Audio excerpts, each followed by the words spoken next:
plastic that was coming out of the trash can.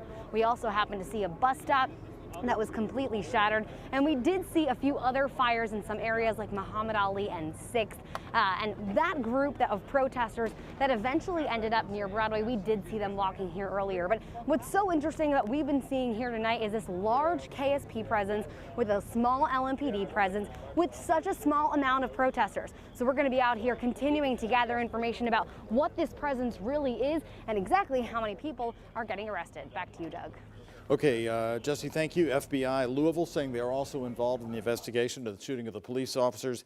And don't forget, the Kentucky National Guard has been activated. They are in Louisville tonight as well. Former police officer Brett Hankinson is the only officer facing charges in connection with the Breonna Taylor shooting 6 months ago. And he was booked into the Shelby County Detention Center at 4:30 this afternoon. Just about 30 minutes later, he was out on a bond of $15,000 cash. The jail did not release who paid that bond. The grand jury, Jefferson County grand jury, released its indictments of Hankinson on 3 counts of wanton endangerment earlier today. That's 1 charge for every other person in the line of fire the night Breonna Taylor was killed. Chris Williams taking a closer look at the evidence and explanation that the Attorney General Daniel Cameron gave today when announcing his major decision. A lack of body camera use and video of the event has been a hard fact to accept for many anxious over this report. Attorney General Daniel Cameron said it made his special investigation focus on crime scene pictures like these, ballistics, 911 and police radio recordings, and interviews to piece together what happened. In the early morning hours of March 13th, officers from LMPD executed a search warrant at 3003 Springfield Drive, apartment 4.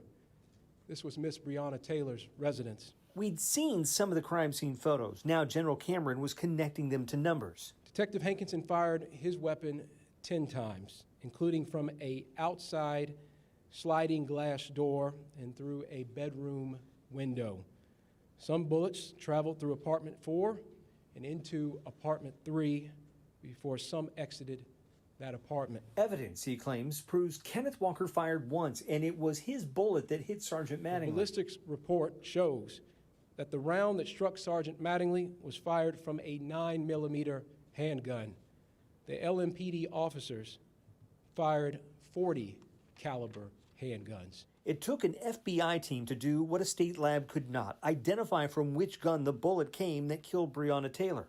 We learned Ms. Taylor was hit 6 times total. Her original death certificate only counted 5. And bullet might be too generous a term. There was an object that was lodged into one of her feet, and so that is what is being referred to as the 6th,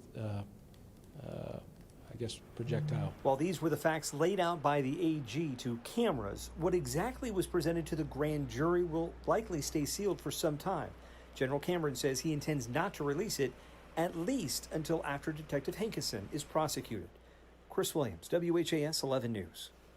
Sergeant John Mattingly's attorney, not charged in this case, Kent Wicker, released a statement saying the grand jury's decision shows the system worked and jurors recognize the facts of the case. Kent Wicker writing, the death of Breonna Taylor is a tragedy, but these officers did not act in a reckless or unprofessional manner. They did their duty, performed their roles as law enforcement officers, and above all, did not break the law. The public needs to understand how painful this was for her. She had to sit on the ground for a few minutes. Heartbreak for Breonna Taylor's family. They went to Frankfort today to learn more about the grand jury report and meet personally with the Attorney General. We're talking with those close to the family about how they reacted.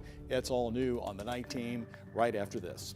And also live tonight, you're looking live as our helicopter is above downtown Louisville. And as you can see the situation there, focusing on Jefferson Square and the Metro Hall, the Jefferson County Courthouse. More on the night team right after this, so stay with us. We're doing things differently right now. Shopping, eating out. How our children learn. It affects all of us. We've even had to change how we work. But what hasn't changed? Hey, Megan, question about the helicopter. Can it zoom in and get tight shots or no? Do you know? We look for the positive in our community. Bring you the facts that you can trust. I don't know, but Doug is talking about it right now. He's like, can they zoom in so we can see something? Aaron told me they I think they're literally just like, ooh. Weekday mornings, 4:30 to 7 on WHAS. Hard job, though. Helicopter, you know? What? Just get another helicopter. Well, I guess since we're like having to rent it, let's make it count. Yeah, it just seems like it sounded like they had to scramble for a while because there was a deal like they had the right kind of pilot with the right amount of hours, protecting the protocol and all that.